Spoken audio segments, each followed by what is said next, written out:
Hello दोस्तों, नमस्कार। मैं हूँ Rashmi, M Ed gold medalist, NET qualify और मेरे चैनल एजुकेशन विद रश्मि में आप सबका स्वागत है। ये दोस्तों मनोविज्ञान की सीरीज़ आपकी चल रही, उनके क्लासेस लगातार चल रही हैं, जिनमें शुरुआत में मैं उसके हिस्ट्री, ओरिजिन, उसका मीनिंग क्या है और उनका क्षेत्र क्या है, इन सब बिंदुओं पर पूरी तरीके से बात कर चुकी हूँ। ठीक है, अब आज का जो हमारा जो टॉपिक है वो सीधे सीधे हमारा जो आपका जो सिलेबस है शिक्षा मनोविज्ञान। ठीक है, सीधे सीधे मैं उस पर आती हूँ, शिक्षा मनोविज्ञान।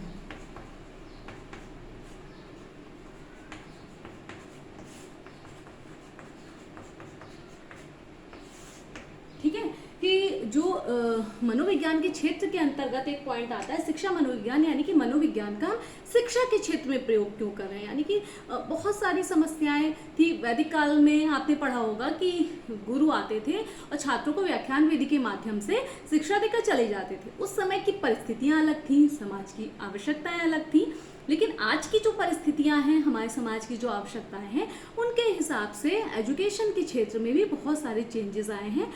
तो हर किसी का ध्यान इस बात की ओर लगा रहता है कि आखिर जो शिक्षा के क्षेत्र में समस्याएं, चाहे वो छात्र से संबंधित हो, शिक्षक से संबंधित हो, पाठ्यक्रम से संबंधित हो, उनको दूर करके एक सुलभ तरीके से शिक्षा के क्षेत्र को एक अच्छा कहते हैं एक एटमॉस्फेयर, एक अच्छा वातावरण शिक्षा के क्षेत्र में कैसे उसका निर्माण किया जाए। तो अब हम बात करेंगे शिक्षा मनोविज्ञान की कि आखिर इनका अर्थ क्या है। तो सबसे पहले जो मनोविज्ञान है उसको हमने क्या माना था, एक विज्ञान माना। ठीक है, और विज्ञान में नॉर्मली दो तरीके से अध्ययन किया जाता है, इसके दो पक्ष होते हैं। एक तो होता है सैद्धांतिक पक्ष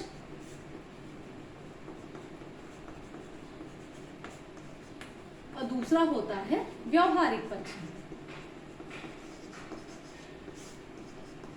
सैद्धांतिक पक्ष जैसे नाम से पता है कि इसमें क्या होता है, सिद्धांतों का निर्माण होता है। इस पक्ष में हम नियमों का निर्माण करते हैं, सिद्धांतों का निर्माण करते हैं, विधियां, तकनीकी सुझाव, सब क्या क्या होता है, सिर्फ निर्माण कार्य होता है।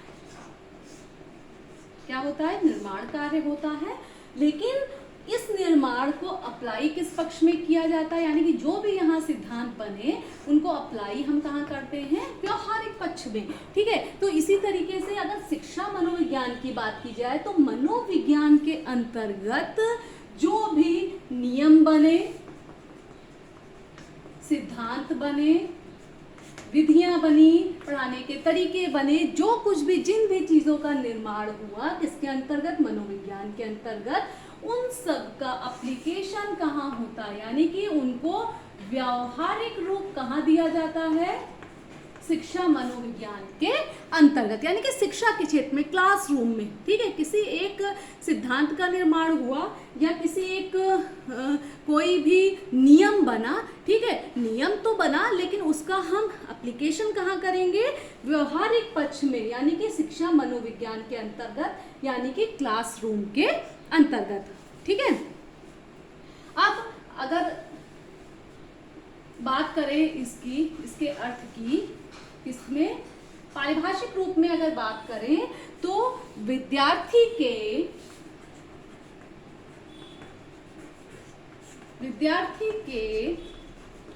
व्यवहार का, ठीक है, एक शिक्षा के क्षेत्र में किसका अध्ययन किया जाता है, मनोविज्ञान के अंतर्गत व्यवहार का अध्ययन करना है। लेकिन शिक्षा मनोविज्ञान के अंतर्गत किसके व्यवहार का अध्ययन करेंगे, भाई हम विद्यार्थी के व्यवहार का अध्ययन करेंगे, जो पढ़ने वाला बच्चा है, या तो शिक्षक के व्यवहार का अध्ययन करेंगे। ठीक है, तो विद्यार्थी के व्यवहार का शैक्षिक वातावरण में अध्ययन, शैक्षिक वातावरण में अध्ययन। अब समझिए, एक बच्चा है, मनोविज्ञान के अंतर्गत तो हमने एक बच्चे का अध्ययन कर रहे हैं, उसकी पूरी लाइफ का अध्ययन कर रहे हैं कि वो छोटे पे उसका व्यवहार कैसा था, वयस्क पे कैसा था, युवावस्था पे कैसा था, या प्रौढ़ पे कैसा था, या फिर वृद्ध पे कैसा था। लेकिन यहाँ पर शिक्षा की जब बात होती है तो शिक्षा का एक टाइम पीरियड होता है। ठीक है, या तो बच्चा शुरुआत जब करता है शिक्षा की तो एक टाइम पीरियड तक की वो पढ़ता है, युवावस्था तक की, या फिर कुछ जैसे कि बहुत सारे कोर्सेज हैं अब, जैसे कि बहुत लेट कुछ लोग बीच में पढ़ाई ब्रेक हो जाती है तो प्रौढ़ावस्था तक भी जाते हैं, लेकिन उसका भी एक एज लिमिट होता है। तो हर एज लिमिट के हिसाब से विद्यार्थी के, ठीक है, छोटी क्लास का है बच्चा तो उसके एज ग्रुप के हिसाब से, ठीक है, उससे बड़ा है अगर कॉलेज का बच्चा है तो उसके एज ग्रुप के हिसाब से, या फिर और आगे अगर वो पढ़ाई कर रहा है तो उसके एज ग्रुप के हिसाब से उसके व्यवहार का अध्ययन किया जाता है। लेकिन किसमें? शैक्षिक वातावरण। यहाँ पर हम बच्चे के बाकी व्यवहारों को छोड़ देते हैं, यानी कि समाज में वो कैसा व्यवहार कर रहा है, वो घर में कैसा व्यवहार कर रहा है, यहाँ पर हम शैक्षिक वातावरण को केवल लेते हैं कि क्लासरूम में बच्चा बैठ रहा है तो उसका व्यवहार कैसा है, उसका बिहेवियर कैसा है, आखिर अगर वो पढ़ाई कर रहा है तो उसका आईक्यू लेवल कितना है, अगर वो नहीं पढ़ाई कर रहा है उसका पढ़ाई में ध्यान कैसा है, उसकी रुचि, उसकी कौन कौन सी समस्याएं आ रही हैं पढ़ते समय, उसको आखिर कौन सी परेशानियों का सामना करना पड़ रहा है। तो ये सब किसके अंतर्गत हम अध्ययन करेंगे? शिक्षा मनोविज्ञान के अंतर्गत करेंगे कि एक शिक्षा के वातावरण में हम बच्चे के व्यवहार का अध्ययन करेंगे। ठीक है, इस संबंध में जो एक मनोवैज्ञानिक हुए हैं जिनका नाम आप बार बार सुनते हैं और बहुत सुनते हैं, वो है स्किनर। ठीक है, तो स्किनर ने इस संबंध में अपनी एक परिभाषा दी है कि शिक्षा मनोविज्ञान की वह शाखा है। मनोविज्ञान अभी आपको बताया कि शिक्षा मनोविज्ञान के क्षेत्र में ही आता है, तो इन्होंने सीधे सीधे बता दिया कि शिक्षा मनोविज्ञान किसकी एक शाखा है? मनोविज्ञान की। शिक्षा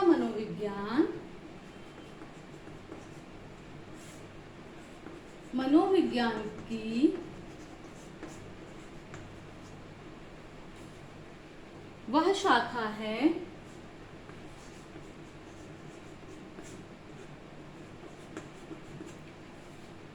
जो शिक्षण एवं सीखने से संबंधित है, जो शिक्षण एवं सीखने से संबंधित है।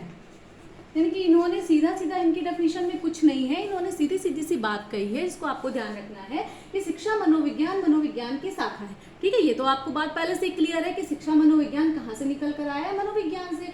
और जो शिक्षण और सीखने से संबंधित है, यहाँ पर जो शिक्षण के तरीके हैं, शिक्षण की विधियां हैं, शिक्षण के सिद्धांत, यानी किस तरीके से पढ़ाना है एक शिक्षक को, उन बातों का अध्ययन, और साथ में सीखने, कौन सीख रहा है? छात्र सीख रहा है, अधिगमकर्ता सीख रहा है, उन दोनों से संबंधित है। बस इसमें शिक्षण और सीखना, दो बातें इसमें पॉइंट याद रखिए, आपको याद रखे रहेगी कि ये किसकी डेफिनेशन है? स्किनर की डेफिनेशन है। ठीक है, अब एक और डेफिनेशन मैं यहाँ पर आपको बताने वाली है, क्रो एंड क्रो की, क्रो एवं क्रो। ठीक है, अब इन्होंने क्या कहा? इन्होंने कहा शिक्षा मनोविज्ञान व्यक्ति के जन्म से लेकर, इन्होंने क्या कहा कि शिक्षा मनोविज्ञान व्यक्ति के, अब चूंकि शिक्षा के क्षेत्र में भी, तो मनोविज्ञान के क्षेत्र में तो हम पढ़ते आ रहे थे, प्राणी की बात पढ़ते आ रहे थे, लेकिन शिक्षा की बात जहाँ पर आई तो यहाँ पर व्यक्ति आ जाएगा। ठीक है, हम क्योंकि शिक्षा के क्षेत्र में हम व्यक्तियों का, मनुष्यों का ही अध्ययन कर रहे हैं, बच्चों का अध्ययन कर रहे हैं, तो यहाँ पर व्यक्ति आ जाएगा। शिक्षा मनोविज्ञान व्यक्ति के जन्म से लेकर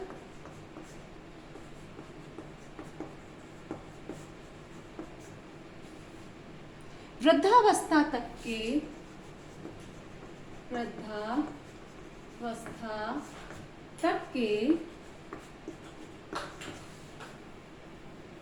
सीखने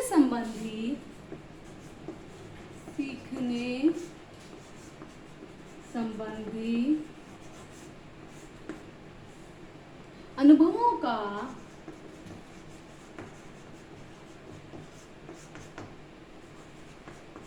वर्णन एवं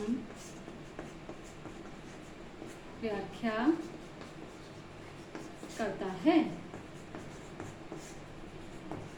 ठीक है, तो क्रो एंड क्रो ने क्या कहा कि शिक्षा मनोविज्ञान, अब चूंकि शिक्षा क्या है, कुछ लोगों ने बताया कि गर्भाधान से लेकर मृत्यु तक चलने वाली प्रक्रिया है, कुछ ने बताया जन्म से लेकर मृत्यु तक चलती है, और कुछ लोगों ने बताया कि जन्म से लेकर वृद्धावस्था तक की चलती है। ठीक है, तो यानी कि व्यक्ति जो होता है कुछ ना कुछ अपनी पूरी लाइफ में सीखता रहता है। ठीक है, तो यहाँ पर क्रो एंड क्रो ने क्या स्पष्ट किया कि जन्म से लेकर वृद्धावस्था तक, यानी कि एक बच्चे का जब से जन्म होता है तब से लेकर जब तक वो वृद्ध नहीं हो जाता तब तक की सीखने संबंधी अनुभव, यानी कि अपने पूरे जीवन में, अपनी पूरी लाइफ में जो कुछ भी वो सीखता है, जो कुछ भी वो अनुभव प्राप्त करता है, उन सब का वर्णन और व्याख्या कहाँ की जाती है? शिक्षा मनोविज्ञान के अंतर्गत। ठीक है, तो डेफिनेशंस रटने की जरूरत नहीं है, उनको आप समझिए, और अगर एग्जाम में आती हैं तो आप सिर्फ उनके की पॉइंट पकड़िए। ठीक है, क्रो एंड क्रो ने क्या कहा? जन्म से लेकर वृद्धावस्था तक की, सीधी बात की। पहला तो इनका की पॉइंट आप ये, जन्म से लेकर वृद्धावस्था तक की, और फिर इन्होंने कहा कि जो कुछ भी सीखता है, ठीक है, जो कुछ भी सीखता है अपनी पूरी लाइफ में, या जो कुछ भी अनुभव ग्रहण करता है, उन सब की व्याख्या किसके अंतर्गत की जाती है? शिक्षा मनोविज्ञान के अंतर्गत, क्योंकि शिक्षा भी कहीं ना कहीं जन्म से लेकर वृद्धावस्था तक या जन्म से लेकर मृत्यु तक चलने वाली प्रक्रिया होती है। ठीक है, ये डेफिनेशंस आपको समझ में आ गई? कमेंट बॉक्स में जरूर बताइएगा। ठीक है, अब हम बात करते हैं, आज एक इसी से जुड़ा हुआ छोटा सा बिंदु और है कि शिक्षा मनोविज्ञान का क्षेत्र क्या है, यानी कि शिक्षा मनोविज्ञान के अंतर्गत किन किन चीज़ों को सम्मिलित किया जाएगा। तो इसमें सबसे पहले तो आपको हमने बताया था, जब शिक्षा ही है तो शिक्षा किसको दी जाती है? विद्यार्थी को दी जाती है। ठीक है, फिर अभी इनका एक्सप्लेन करूंगी मैं। सीखने संबंधी अनुभव, सीखने संबंधी, क्रो एंड क्रो ने अपनी डेफिनेशन में यही बात कही थी कि जो कुछ भी सीखता है और जो कुछ भी अनुभव ग्रहण करता है वो सब किसके अंतर्गत आते हैं? शिक्षा मनोविज्ञान के अंतर्गत। सीखने संबंधी अनुभव। और तीसरा, सीखने की प्रक्रिया, सीखने की प्रक्रिया क्या है? चौथा नंबर है सीखने संबंधी परिस्थितियां, वातावरण, सीखने संबंधी परिस्थितियां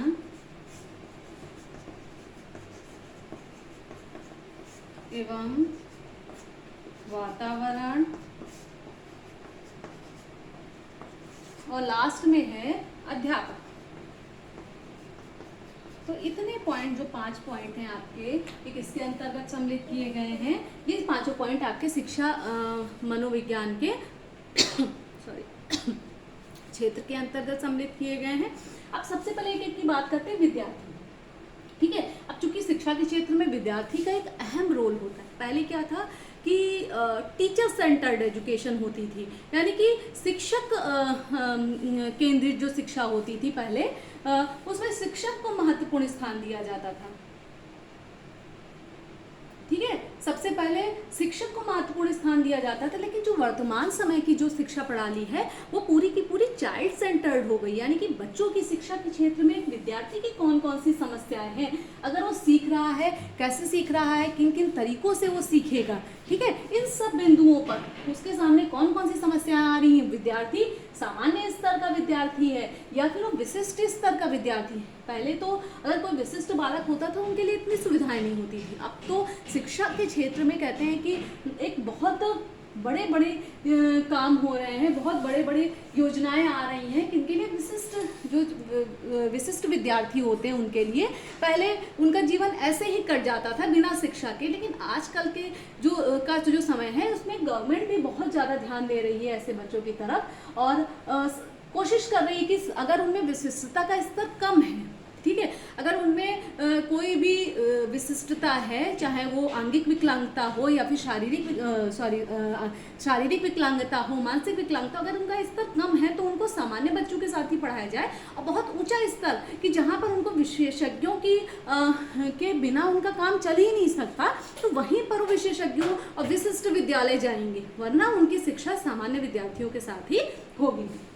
अब सीखने संबंधी अनुभव, ठीक है, ये अनुभव जो है छात्र कैसे सीख रहा है, ठीक है, सीख कर उसको क्या क्या एक्सपीरियंस मिल रहा है, किस तरीके का एक्सपीरियंस मिल रहा है, इन सब बातों का इसमें समावेश होगा। सीखने की प्रक्रिया, ठीक है, हर बच्चा जो होता है इंडिविजुअली शारीरिक रूप से या मानसिक रूप से पूरी तरीके से अलग होता है, ठीक है। अगर आप कोशिश करें, वो तो एक पाठ्यक्रम बनाया जाता है क्लासरूम में, लेकिन एक शिक्षक के सामने सबसे बड़ी वो समस्या रहती है कि क्लासरूम के सारे बच्चों को किस तरीके से, किस विधि का, किस पैटर्न का इस्तेमाल करके वो सिखाए, कक्षा में प्रयोग करे कि बच्चा ज़्यादा से ज़्यादा जो क्लास है उसको सीख पाए, ठीक है। तो सीखने की प्रक्रिया का अध्ययन, यानी किस तरीके से सिखाना है बच्चे को, उसका अध्ययन इसके अंतर्गत किया जाता है। फिर सीखने की परिस्थितियाँ एवं वातावरण, यानी परिस्थितियों का और वातावरण, कहते हैं कि इन्वायरमेंट का एजुकेशन में बहुत अच्छा रोल होता है।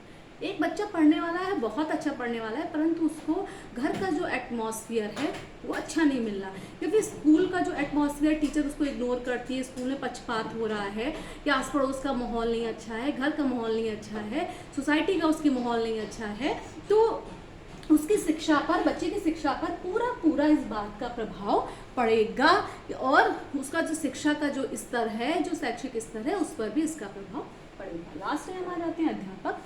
तो अध्यापक तो शिक्षा प्रणाली की नींव का काम करता है, और अध्यापकों के क्षेत्र में भी उनके प्रोत्साहित करने के लिए, उनके वेतन वृद्धि, उनकी सुविधाओं में वृद्धि, गवर्नमेंट बहुत कुछ कर रही है उनके लिए भी, शिक्षकों के लिए भी, लेकिन फिर भी आए दिन कुछ ना कुछ समस्याएं उत्पन्न हो जाती हैं शिक्षकों के लिए। तो इन्हीं सारी बातों को ध्यान में रखते हुए, इन्हीं सारे बिंदुओं को शिक्षा मनोविज्ञान के क्षेत्र के अंतर्गत सम्मिलित किया गया है, और आगे जैसे जैसे आपके टॉपिक बढ़ते जाएंगे तो इन्हीं सारी बातों का अध्ययन आप शिक्षा मनोविज्ञान के अंतर्गत करेंगे, ठीक है। वैसे तो एक नॉर्मली हम लोग एक सब्जेक्ट के तौर पर पढ़ लेते हैं कि हमें एग्ज़ाम पास करना है, या लेकिन अगर आप इस सब्जेक्ट की गहराई तक जाएं तो नॉर्मली आप सबके घर में बच्चे होंगे, ठीक है, आपके बच्चे स्कूल भी जा रहे होंगे, उनके सामने समस्याएं भी आ रही होंगी, हम नॉर्मली उन पर फोकस करने की नहीं करते हैं, हाँ, हम बच्चों को समझने की कोशिश नहीं करते हैं, बच्चों से इंटरेक्शन करने की कोशिश नहीं करते, हर चीज़ उन पर लादना चाहते, थोपना चाहते।